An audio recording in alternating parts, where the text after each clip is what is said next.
The Federal Industry Minister has poured cold water on the prospect of a taxpayer handout to assist Arrium. Christopher Pyne has suggested the threat to jobs at the troubled steelmaker may have been overstated.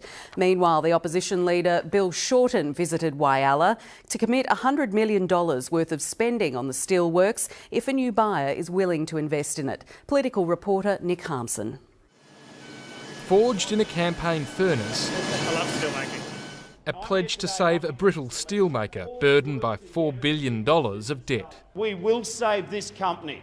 We will save your jobs. To keep Whyalla on the map, Bill Shorten's promised a $50 million handout and a further $50 million in loans. The money would add to the Wetherill government's own $50 million pledge to attract a new buyer willing to invest its own money in the ageing Arrium steelworks and preserve 3,500 jobs. This is a massive issue for Whyalla, a massive issue for our state, but also a critical national issue. Really what we're looking for is a bipartisan solution to ensure that the confidence of the overall community, the business, the employees can be taken forward. Don't bank on that. It's a very, characteristically unbusinesslike and highly political announcement from Mr Shorten.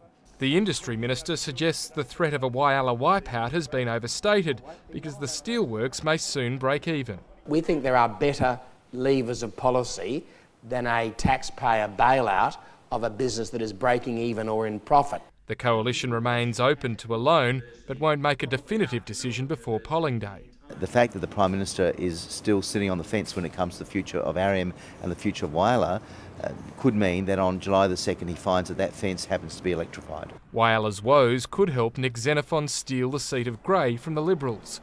But it's Labor that's really turning up the heat on the crossbench senator and his candidates. One thinks acupuncture on a woman's private parts can cure infertility. It's a defensive ploy. The ALP's negative ads suggest it's more worried about saving its own senators than watching the Xenophon team win seats off the Liberal Party. Those that throw mud lose ground. But mud sticks, even if it doesn't wash with all voters. The major parties have talked about him having crackpots within his party, but that doesn't make him any different from the rest of them, does it? If nothing else, the Xenophon threat has brought high visibility to South Australia this campaign.